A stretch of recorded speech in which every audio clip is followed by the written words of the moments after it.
Ele é argentino e, além da sua pátria, viveu também em 8 anos no Brasil, 6 anos na França, 6 anos nos Estados Unidos e 6 na Espanha.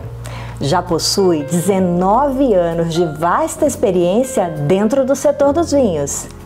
Tem nas suas formações o Master of Science pela Universidade de Nantes, com o foco em gerenciamento sustentável.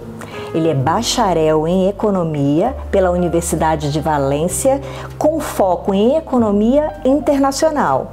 Em 2023, conquistou o Executive Graduate Degree pela Stanford Graduate School of Business, com o foco em inovação, criatividade e liderança.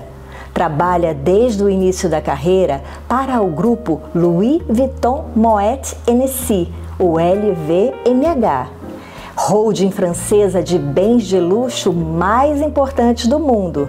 E desde 2023 é o diretor da bodega Numancia, localizada na região Touro, uma verdadeira joia histórico-cultural da Espanha, com vinhedos em pé franco com 200 anos em produção. O convidado ilustre possui profundos conhecimentos em gestão de vinhedos e adegas, detendo uma grande expertise nas áreas de gestão estratégica, da inovação, de desenvolvimento dos negócios do setor vitivinícola internacional. Ele é membro profissional do Circle Fortuny Spanish Luxury Maison Association e Stanford Graduate School of Business Alumni. É com enorme prazer que recebo Júlio Rodrigues Burem. Bem-vindo ao Bacocast! Muito obrigado, Daiane. Para mim é um prazer estar aqui, compartilhar a história da Numancia com vocês, com toda a sua audiência. Então vamos lá, para mim é um prazer responder todas as perguntas e questões que você tenha para mim. Direto de Touro para a Bairrada. Sem dúvida.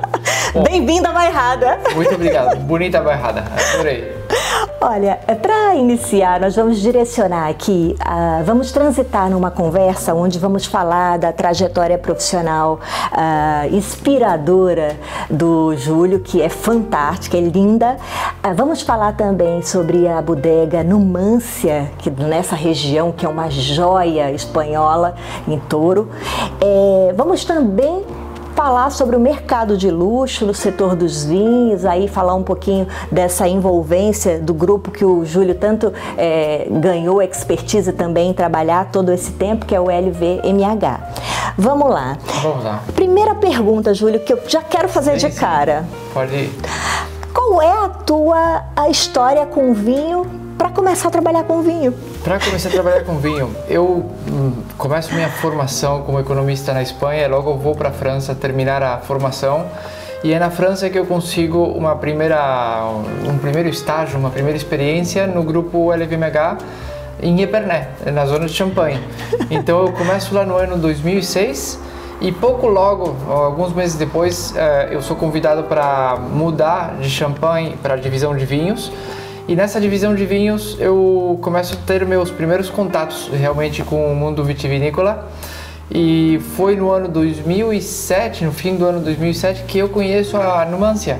Já nessa época... Nossa, já faz tempo! Faz muito tempo e eu conheço Numancia estando em Paris, trabalhando porque eu falava espanhol. Ok. Então, graças aos idiomas que eu falo português, inglês, espanhol e francês, eles me convidam a contribuir, colaborar com o projeto da Numancia e é quando eu começo a viajar de Paris para Touro e para Barcelona, onde era filial também da Moet Hennessy na Espanha, e eu começo a dar meus primeiros passos no mundo do vinho na bodega Numancia. Que giro! Eu descubro esse terroir incrível, essas cepas, essas vinhas que são centenárias, e eu não acreditava que dessas plantas nós pudéssemos fazer um vinho tão excepcional como o Numancia. Uhum. E quando eu provo pela primeira vez o Numancia e o Termancia, a minha ideia pelo vinho foi acentuada. Eu me apaixonei pelo mundo do vinho e a partir daí eu comecei uma história com o vinho que não parei nunca. Realmente eu sempre pensei em algum dia voltar para a Numancia, trabalhar com a Numancia diretamente, e eu nunca imaginei que eu ia voltar para a Numancia como diretor-geral. E para mim é um prazer ocupar esse cargo hoje em dia e liderar uma equipe que é pequena, somos 25 em total, mas é uma equipe muito apaixonada pelo vinho, então é um prazer ir todos os dias para o trabalho. Sensacional, que a linha vai, hein? Que belo resumo, que bela entrada, né? Que bela entrada. Eu adoro o mundo do vinho, abre as portas para conhecer muitas pessoas, e a parte social que o vinho traz, eu acho que é o fator essencial do vinho, não é? Quando abre uma garrafa de vinho, em geral é para compartilhar a garrafa. De vez em quando você pode abrir alguma garrafa também para cozinhar. Sim, sim. Estar sozinho. Com bom vinho, hein?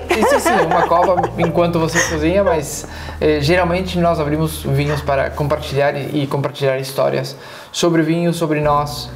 Então é um produto muito social. Olha, ia continuar aqui, mas só fazendo um disclaimer, um dos teus hobbies é cozinhar, né? Sim, eu gosto Qual muito. É um prato assim que você faz? Eu invento, eu não tenho muito... O que eu tenho hoje na geladeira? Eu não sigo muita receita, mas eu faço um pouco de tudo. O último prato que eu fiz assim mais elaborado foi um curry meio tailandês com arroz, então é bem variado. Que maravilha, que maravilha. É muito interessante se entrar com o pé direito, não só dentro de uma região tão tradicional, tão bonita como a França, ali a região de Champagne, assim como dentro do próprio grupo, né, que investiu bastante, tem investido nesse segmento do setor econômico a nível mundial. Mas ao ler a tua biografia e ver que você transitou para os Estados Unidos, me surgiu uma pergunta aqui nessa tua trajetória. Sim. Porque quando a gente pensa nos Estados Unidos, é aquele mercado forte, aquele mercado pujante, né, economicamente falando. E como foi essa tua experiência quando fostes trabalhar nos Estados Unidos? E se a experiência de trabalhar diretamente com os americanos deu um upgrade para a tua visão geral de negócios? Sim, sem dúvida. Eu tive sorte de trabalhar na Espanha, na França, na Argentina, nos Estados Unidos e agora de volta na Espanha. E eu acho que quando você tem a oportunidade de trabalhar em diferentes mercados, com diferentes culturas e na mesma indústria, porque em todos os países eu estive na mesma indústria, você começa a ter perspectivas que são diferentes em cada mercado, tanto do consumidor como dos empresários, como do mercado internacional respeito a esse mercado. Então, já seja na Argentina, na Espanha ou nos Estados Unidos, você sempre se enriquece com diferentes coisas. O mercado americano, o que eu acho interessante do mercado americano para o mundo do vinho e para quase todas as outras coisas, é um mercado que a demanda geralmente é muito mais forte que a oferta em quase todas as coisas que são de muita qualidade. Isso acontece também no mundo do vinho, além da crise do mundo do vinho de hoje em dia. Mas o mercado americano é muito dinâmico, enquanto a oferta, enquanto a demanda. Então, os projetos de vinícolas, eles têm que estar sempre pensando bem na frente do que o consumidor pode estar pretendendo enquanto a produto, enquanto a serviço também. Então é um dinamismo que existe nos Estados Unidos, que existe em todas as indústrias, no mundo do vinho também, e eu acho que é um elemento que os outros países deveriam tentar ver qual é esse dinamismo e tratar de trazer um pouco para as outras áreas.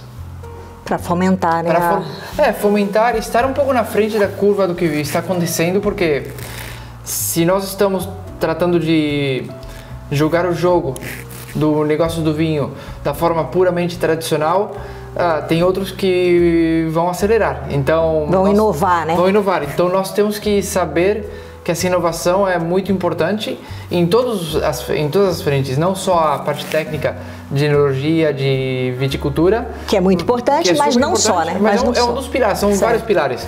E outros pilares são como você apresenta o seu produto, como você faz marketing, em que mercado você quer estar, porque então você tem que ser muito preciso nisso. Interrompendo esse episódio, só para deixar um recado da Mailing Box, etc., essa empresa de transporte que transporta para o mundo, e a loja de Campo Pequeno, a loja 3326, se especializou no transporte de vinho, dando aí uma comodidade a todos que precisam transportar essas joias dessa bebida maravilhosa.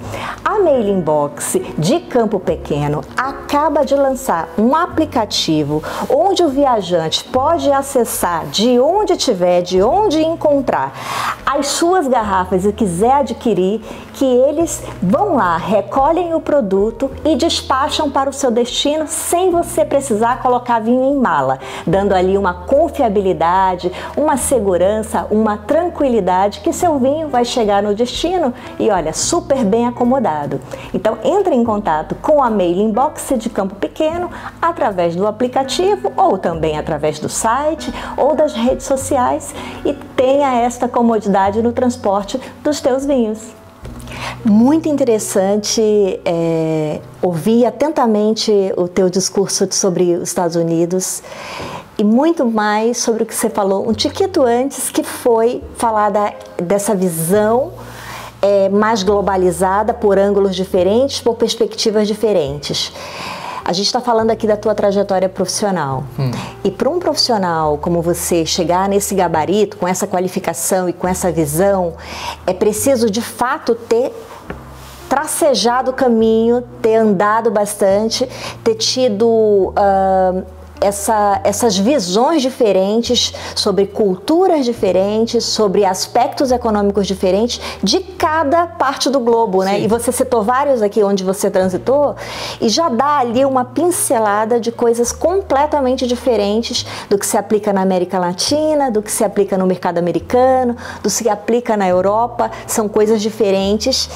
E aí você fez um alinhavar ali de que esse problema que estamos vivendo no mundo, se a gente ficar só detendo no que era o tradicional antigamente, você vai ficar para trás. Sim, claro, temos que proteger as formas tradicionais de fazer o vinho é vinho, ponto. A cultura e as comunidades que tem ao redor, mas não temos que deixar de lado o fato que não inovar, que não estar pensando, antecipando os problemas que vão vir na nossa direção, as coisas vão ser cada vez mais complicadas.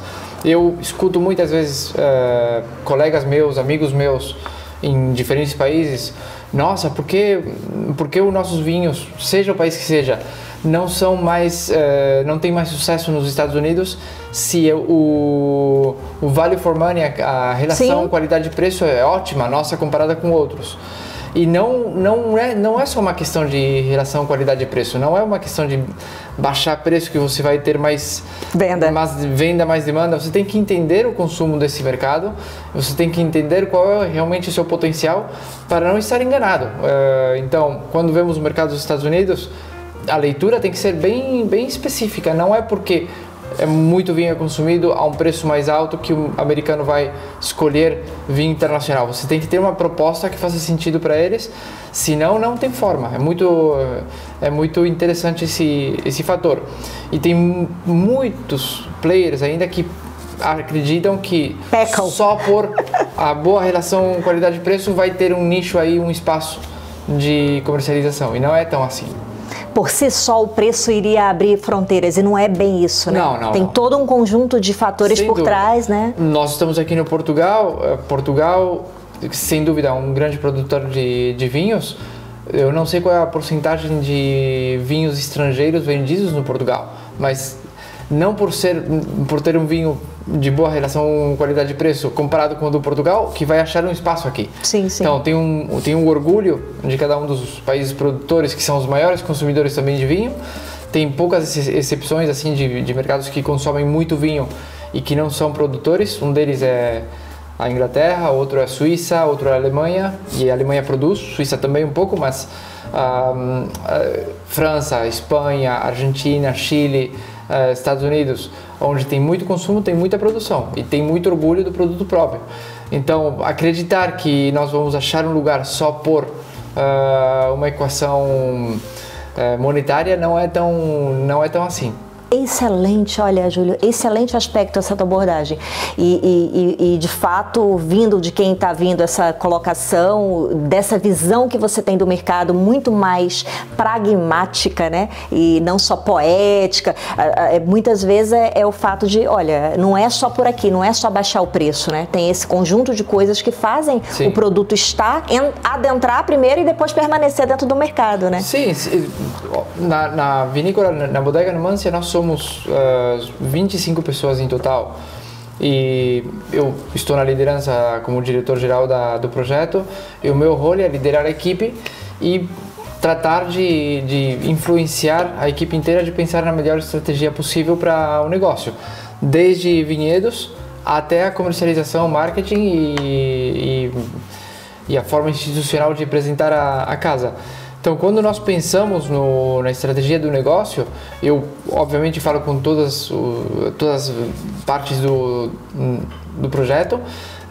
Nós temos um diretor técnico que se chama Jesus Jiménez, você conheceu, com quem nós falamos muito dos aspectos de viticultura, enologia, produção e demais, e as outras aristas também do negócio. Então, quando nós falamos da estratégia do negócio, nós temos que entender que o negócio do vinho tem vários sistemas que jogam onde o mundo do vinho funciona.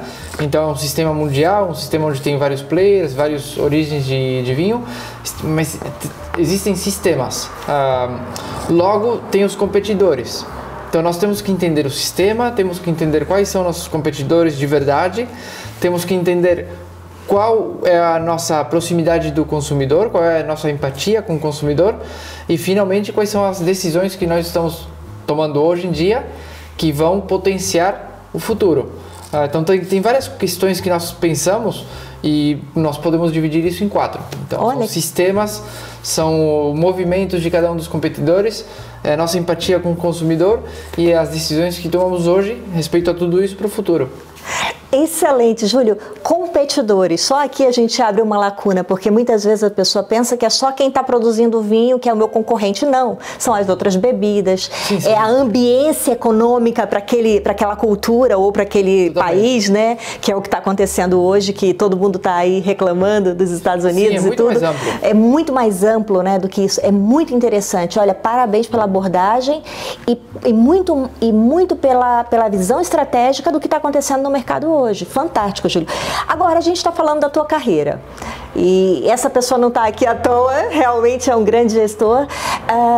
O fato é que muitas vezes, para você alcançar um patamar dentro de um segmento, de um setor, de uma divisão, enfim, do que você está ali atuando profissionalmente, você passa por muita coisa. Como a gente fala, se caleja, né? Cria calos literalmente no corpo, de uma série de formas.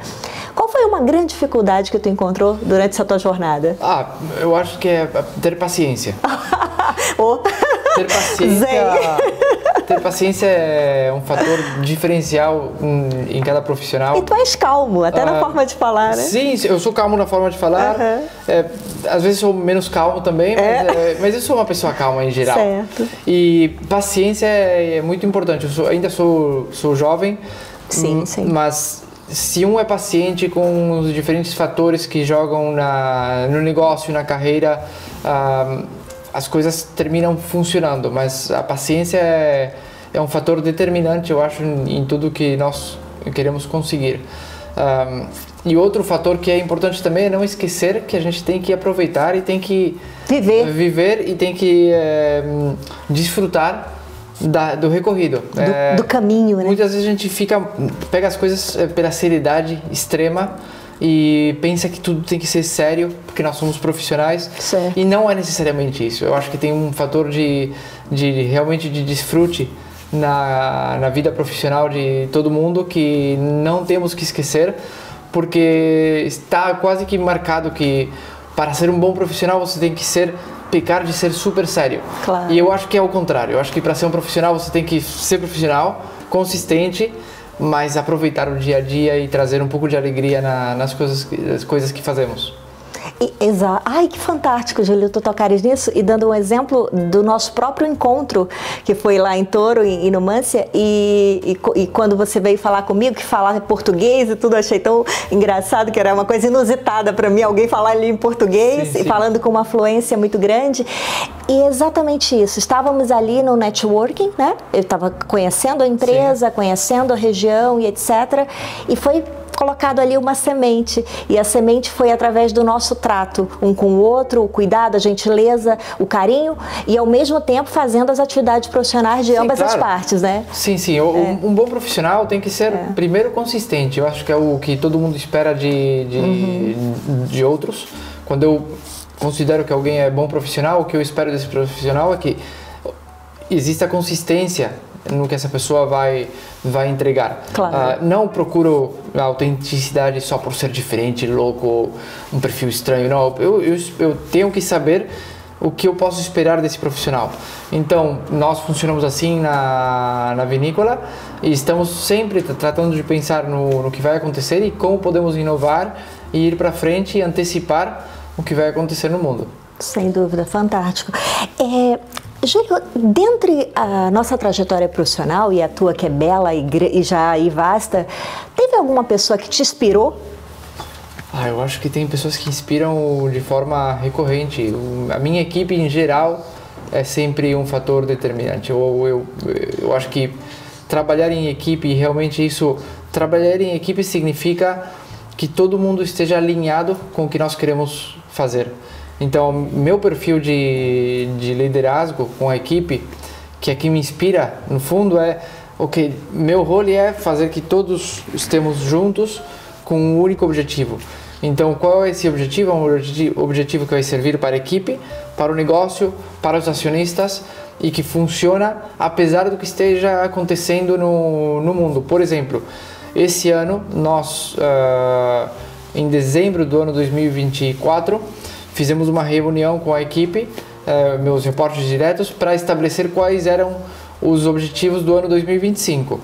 E depois muita coisa aconteceu. Okay. Então, vários fatores internacionais mudaram muito e apesar desses fatores tão disruptivos, nós não trocamos os objetivos porque eles faziam sentido apesar de tudo que está acontecendo. Do cenário. Uhum. Então, a equipe fica muito convencida de que é realmente o que nós temos que fazer e todo mundo trabalha na mesma direção. Quando todo mundo trabalha na mesma direção, quando existe um problema, vai existir suporte.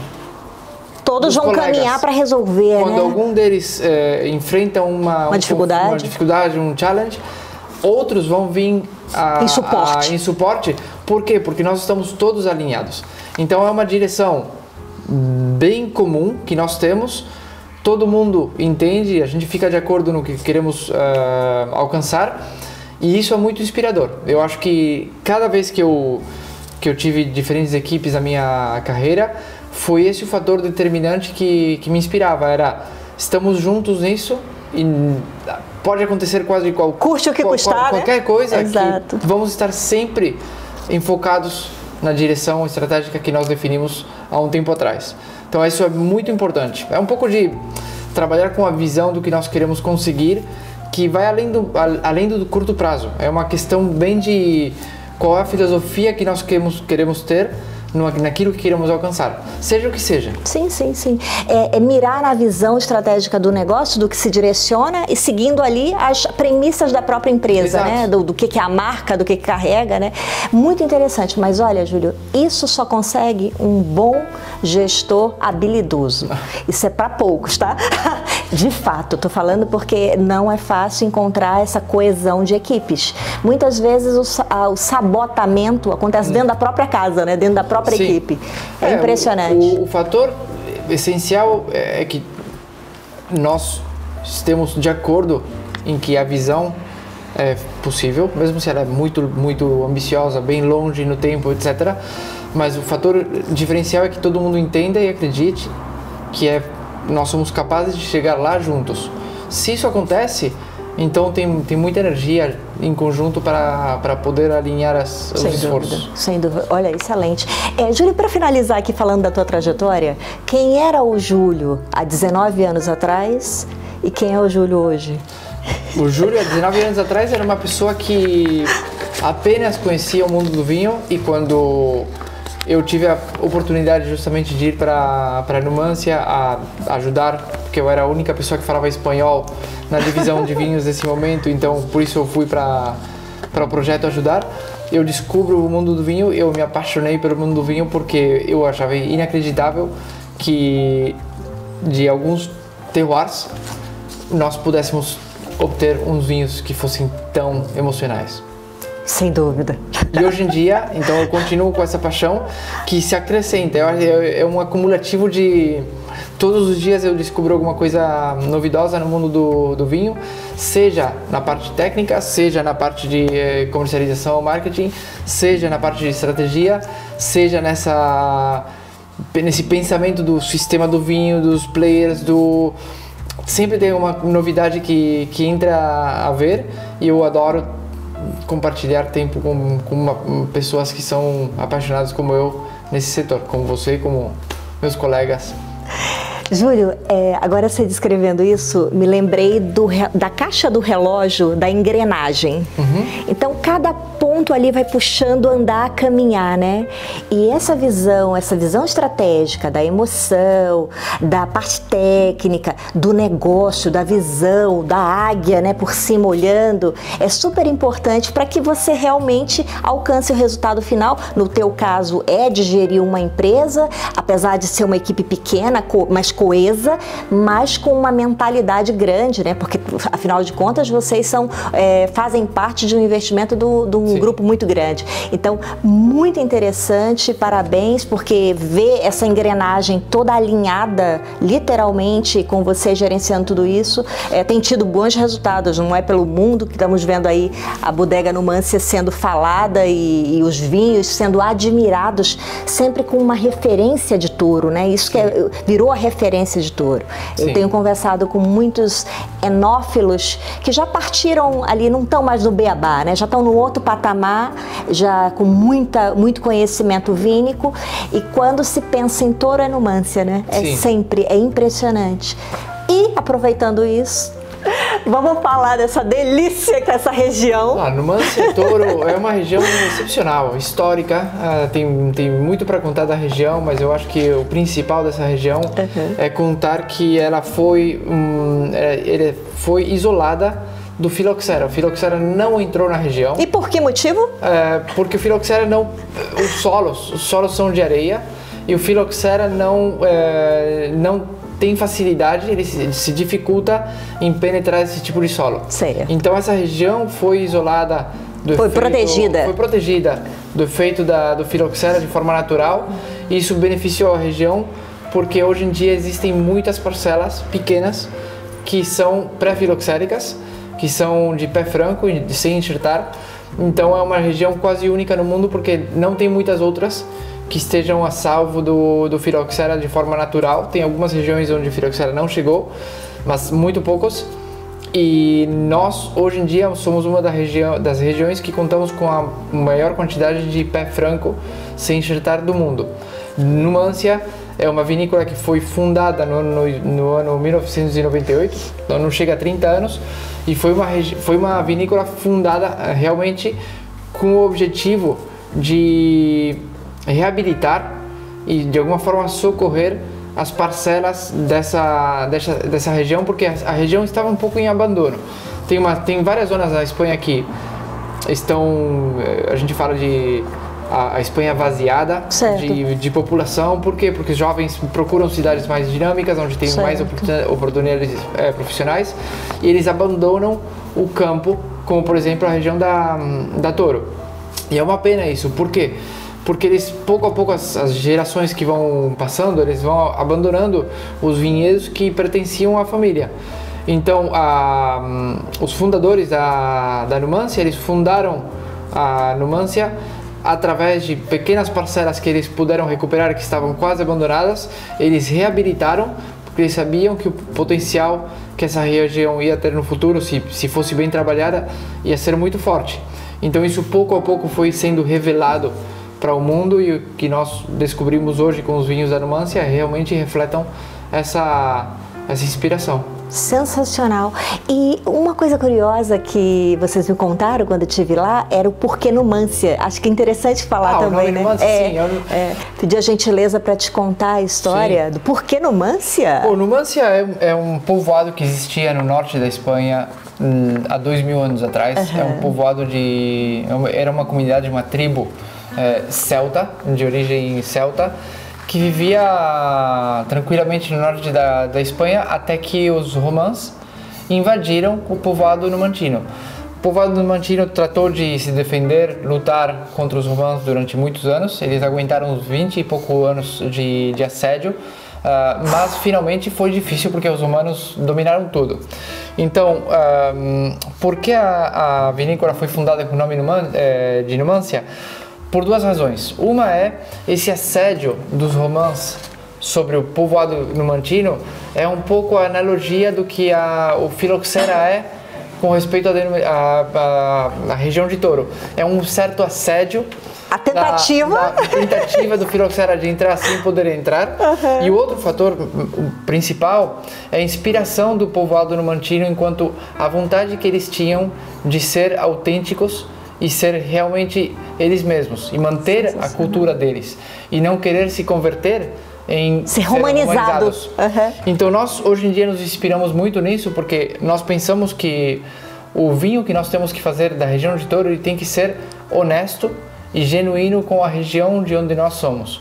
Então nós não queremos perder a essência do que a região de Touro oferece como tipo de perfil de vinho, e entendemos que isso é o futuro nosso. Nós vemos que hoje em dia tem muitos projetos de vinhos que seguem de alguma forma algumas tendências, e nós temos que ser empáticos, como eu dizia antes, com os consumidores, mas não queremos perder a identidade. Da mesma forma que os numantinos não queriam perder a sua identidade. Então estamos tratando de honrar os numantinos dessa maneira. Bela explicação. Aproveitando esta bela garrafa, este belo símbolo, essa bela história, o que o consumidor pode encontrar, imagina encontrar, que ainda não teve a oportunidade de provar, no vinho Numância? Um vinho excelente. Com modéstia à parte. Eu assino embaixo, é mesmo. O vinho Numância, nós quando pensamos com o Jesus sobre o que queremos fazer com o vinho Numância... Só peço licença, vamos fazer um disclaimer aqui só para lembrar do enólogo responsável que assina, que é o Jesus Jimenez, que é um enólogo sensacional, é um alquimista de saber pegar aqueles blends todos desses pequenos vinhedos, alguns com 200 anos de história, né? E fazer pérolas vínicas fantásticas. O Jesus é um técnico incrível, e ele tem uma equipe também embaixo espetacular. Sim. O Jesus chegou em Numância no ano 2018, essa é uma garrafa da foi a partir do trabalho dele, né? E foi a primeira dele. Antes disso, ele passou 8 anos em outra vinícola na região de Touro, que se chama Campo Elísio, que pertencia a Michel Rolland. Que então giro. ele trabalhou com o Michel Rolland durante 8 anos, antes de vir para a Numância. E com o Jesus, quando nós definimos como queremos fazer o vinho, tem 3 fatores específicos muito fáceis de lembrar. Um é harmonia. O vinho tem que ser harmônico, o vinho tem que ser bem integrado e bem balanceado. Por quê? Justamente conectando com o ponto anterior da essência de Touro, nós não podemos perder a essência do que a região de Touro é. Então, essa essência, nós entendemos ela e temos que fazer todo o esforço possível para que nossos vinhos sejam integrados. Os componentes dos vinhos têm que estar todos bem certinho um dos outros.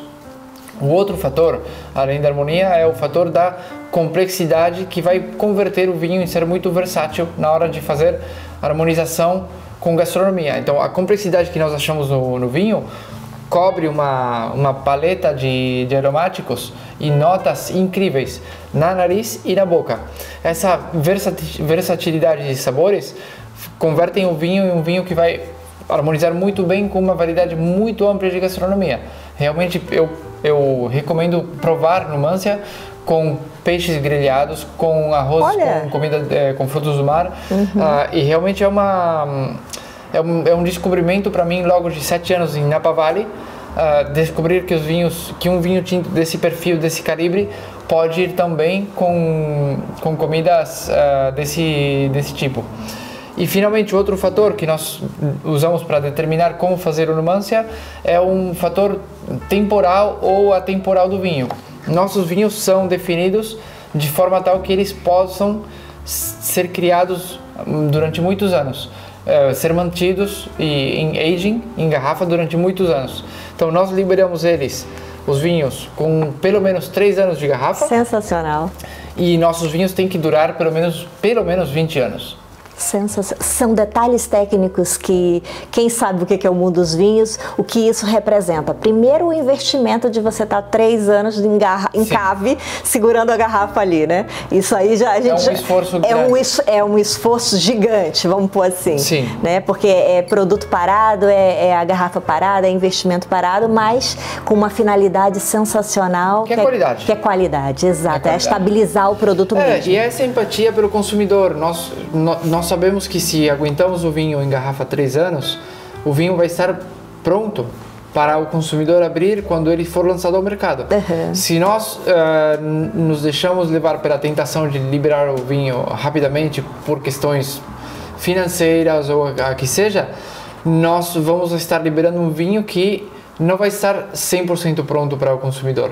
Então, hoje em dia, o que nós fazemos é isso, é aguentar isso, os vinhos em garrafa, para que o consumidor não tenha que fazer isso ele mesmo ou ela mesma, e estar pronto quando ele quiser abrir. Júlio, para a gente terminar de falar dos vinhos da Numancia, eu sou muito fã também desse aqui. O Termância. Esse aqui é o outro Numancia? É outro Numancia. Pega outra garrafa, por favor. Acho que ele está na caixa. Por favor. Desculpa lá, Ricardo. Sem problema. Vou cortar. Olha, falamos muito do Numancia, mas eu sou fã desse aqui também, do Termância. Termância é nosso vinho icônico. Termância é um vinho que é feito de parcelas que têm até 200 anos de idade. Nossa. A média das parcelas que nós usamos para o Termância tem 120 anos de idade. Então é realmente um vinho único no mundo. Produzimos muito pouco desse vinho e realmente são as parcelas que produzem as uvas mais equilibradas, mais delicadas que tem na região de Toro. Então nós somos uns privilegiados de poder trabalhar com essas uvas e de poder fazer esse vinho e apresentar ele para o mundo, né? São vinhos que nós aguentamos em garrafa pelo menos 5 anos, 5, 6 anos, e lançamos quando o vinho está realmente pronto. Esse é 2016. É 2016, que é a safra que nós tínhamos até agora. Estamos lançando o 2017 mês que vem, na Espanha. Então, são vinhos que nós aguentamos na garrafa todo o tempo possível. Meu Deus, 5 anos não é fácil. Pelo menos. Não é fácil. E a embalagem lindíssima, né, com esse detalhe aqui. E aí, quis colocar esse vinho aqui na nossa conversa por dois ângulos. Primeiro é que é uma pérola vínica mesmo, um brilhante, um vinho excepcional, com qualidade excepcional. Mas depois, dando o enfoque até de uma maneira muito elegante e até luxuosa, com esse detalhe aqui da caixa, da garrafinha dourado, e essa sutileza da elegância, da forma de comunicar aqui. Esse símbolo aqui representa... Esse símbolo representa um dos objetos que foram descobertos na escavação da cidade de Numancia. Olha. Houve uma escavação e eles acharam muitos símbolos celtas, que existe hoje em dia, é um cenário que está protegido, essa escavação.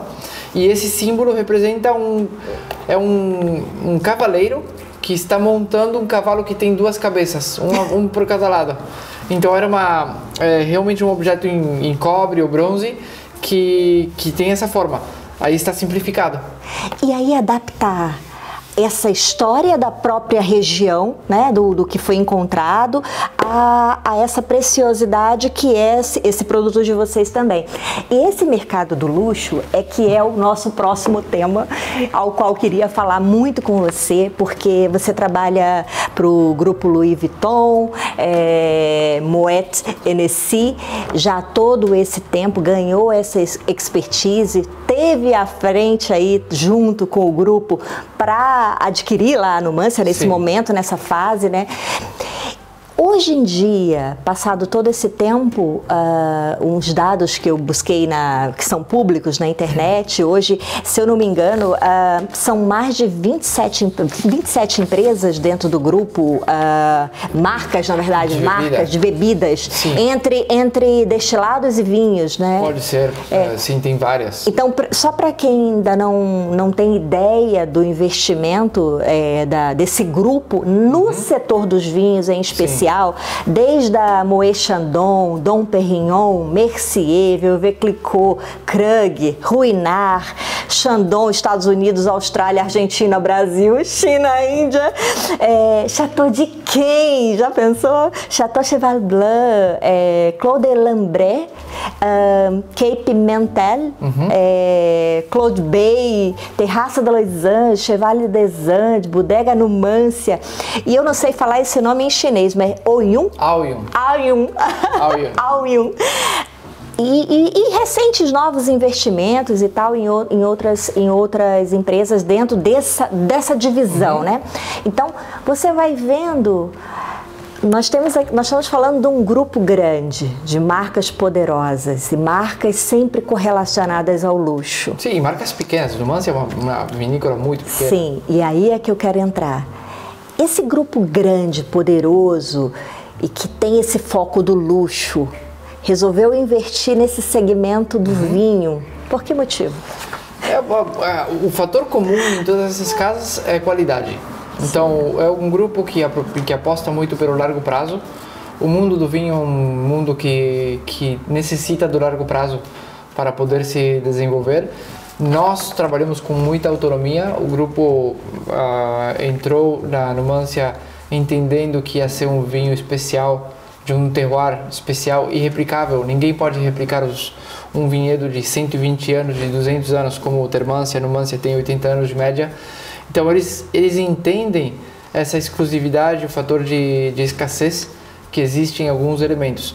Numância é um exemplo a mais. Bodega é uma vinícola minúscula, comparada com o tamanho inteiro do grupo, mas o fator que é comum para todas, como eu disse, é a qualidade. Então, o nosso objetivo número 1 é fazer o melhor vinho possível, e todas as casas que você mencionou, o objetivo número 1 é fazer o melhor vinho possível, a melhor bebida possível, o melhor espirituoso possível, a melhor borbulha possível, com o perfil que cada terroir tem e guarda historicamente. Então, tem um respeito muito grande pelo que culturalmente acontece em cada um dos lugares de onde nós somos. Nós, por exemplo, no Numância, trabalhamos umas 150 parcelas. Nossa! Cada uma são de uma média de 1 hectare. E por que eu faço o comentário disso? Cada uma dessas parcelas tem uma história atrás.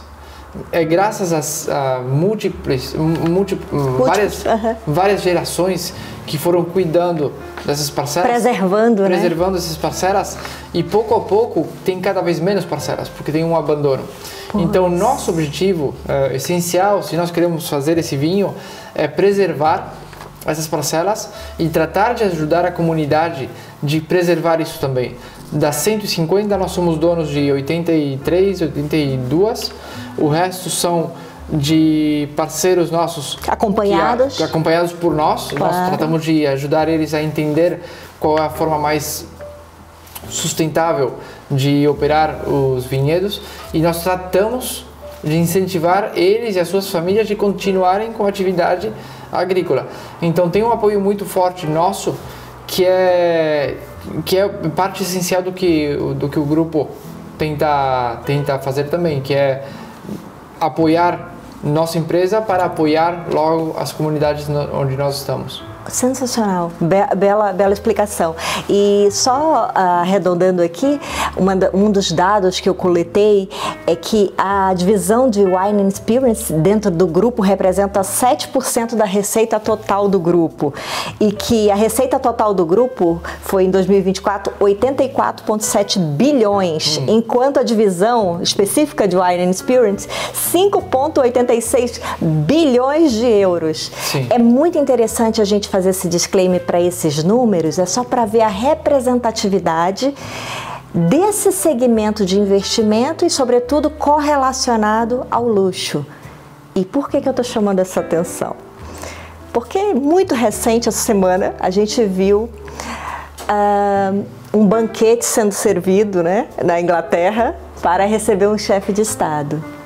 E o vinho, no decorrer de toda a sua história, desses tantos anos que nós conhecemos já de história do vinho, teve correlacionado com a geopolítica, com a diplomacia.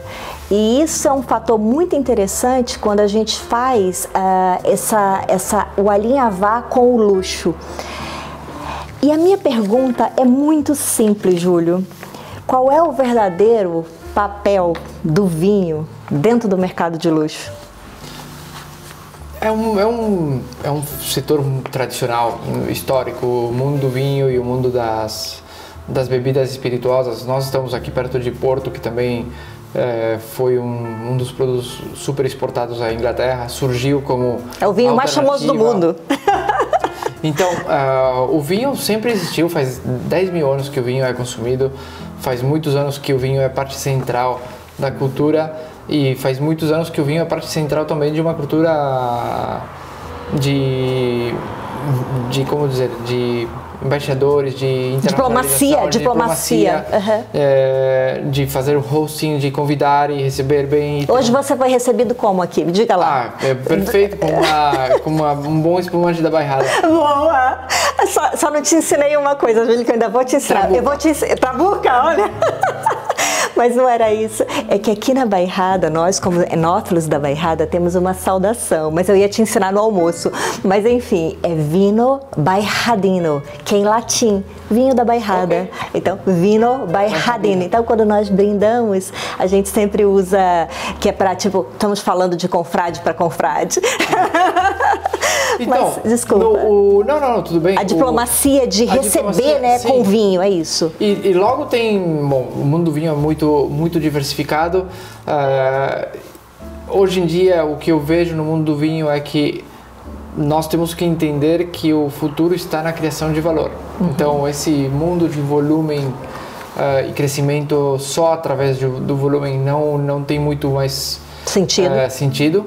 Nós vemos que o consumo está hoje em dia, vamos ver se isso é estrutural ou conjuntural, ninguém sabe realmente concluir sobre isso, vamos ver o que acontece. Todo mundo tem uma opinião parecida. Qual é a tua, Júlio? Eu realmente estou repartido. Eu acredito que se eu tivesse que dar uma probabilidade, eu pensaria que é estrutural, que não vai trocar, mas nós nunca sabemos o que pode acontecer com as preferências do consumidor. Então, quem sabe? E dentro do consumidor tem consumidor e consumidor. Tem segmentação de estilos, de procedência, Então, tem alguns nichos ainda que nós vemos que sofrem menos que outros. Então, dentro desses nichos que sofrem menos que outros, o nicho de preços maiores, em alguns aspectos, sofrem menos que alguns outros.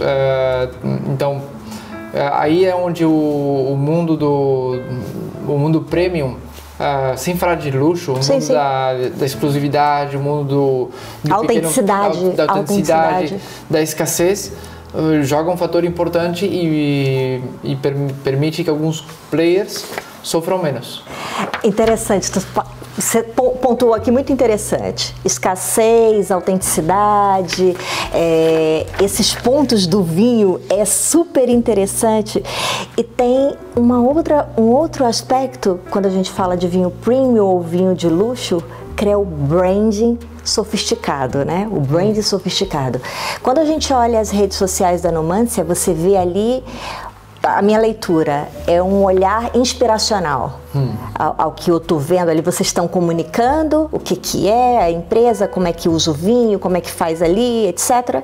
Mas as imagens transmitem para mim quando olho aquela rede social e vejo que é muito mais inspiracional, que esse é o objetivo ali fincado dessa ferramenta. E falando do brand sofisticado, o brand sofisticado contribui para essa venda desse produto diferenciado, não é?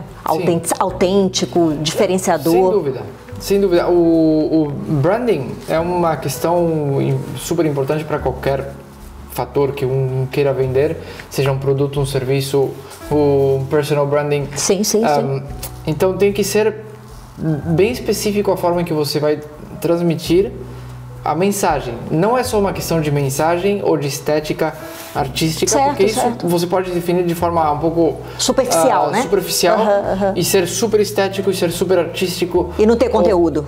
E o conteúdo, todas as coisas têm que estar em linha. Então, a parte artística tem que estar em linha com a mensagem tem que estar em linha com a genética do projeto e tudo isso tem que ser com empatia ao consumidor. Sem dúvida. Então, qual é a mensagem que nós queremos transmitir para os consumidores de Numancia? É uma mensagem, se nós simplificamos em algum fator, tendo em conta que a Numancia foi fundada há nem 30 anos atrás e que nós temos essas parcelas, esse histórico de vinhedos, né? De vinhos tão velhos. Nossa mensagem é de uma vinícola que tem uma alma muito velha, centenária e um espírito muito jovem. Então esse espírito jovem, onde nós vemos isso nos consumidores, é no espírito que qualquer que sinta que tem um espírito jovem, essas pessoas que querem aproveitar a vida. Então nós vemos muito isso quando uma garrafa de Numancia é pedida em uma mesa de um restaurante. Geralmente o que percebemos dessa mesa é de pessoas que têm um espírito que querem aproveitar a vida. Então nós vamos abrir um bom vinho, né? E é uma questão de um pouco hedonista também, realmente de desfrute. E não tem idade nesse parâmetro.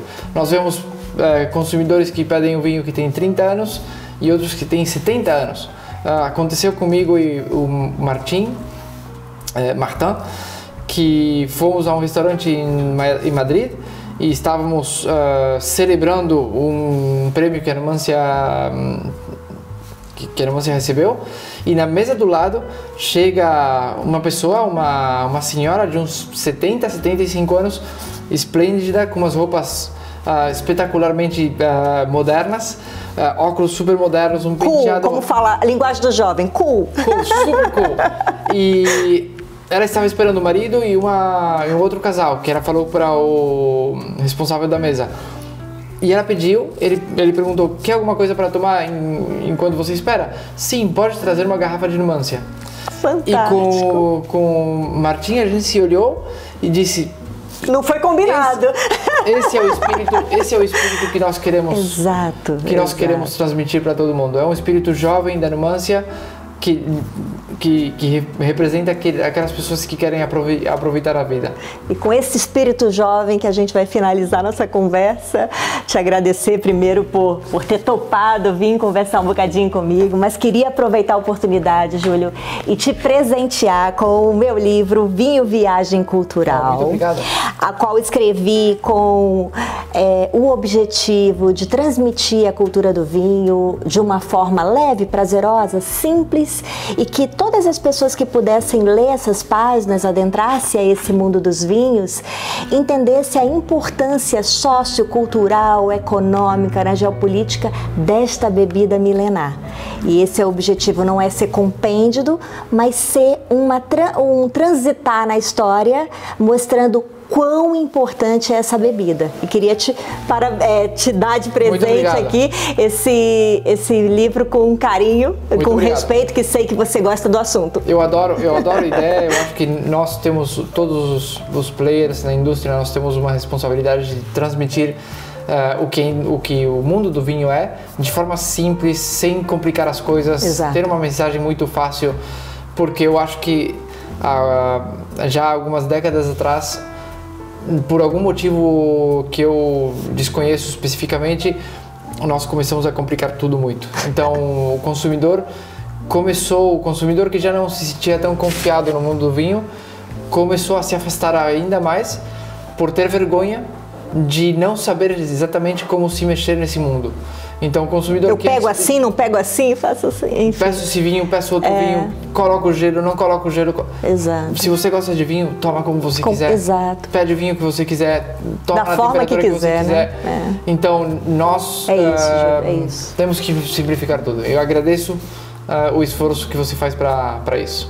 Júlio, deixa tuas últimas palavras, uma mensagem a quem está assistindo aí, para conhecer a Numância, provar os Numâncias e também aos teus contatos. Bom, se você gosta de aproveitar e desfrutar a vida, Numância é um vinho que vai muito bem com isso, mas além do mais, se você gosta de vinho, de qualquer tipo de vinho, peça vinho porque é uma alegria e é um fator, um catalisador social. Numância já está presente em quantos países? Mais de 50. Olha! Graças a uma boa distribuição da Moët Hennessy, nós estamos presentes em muitos países. E aí vem o fator facilitador do grupo, que carreia também as marcas que estão adentro do grupo, né? Fantástico.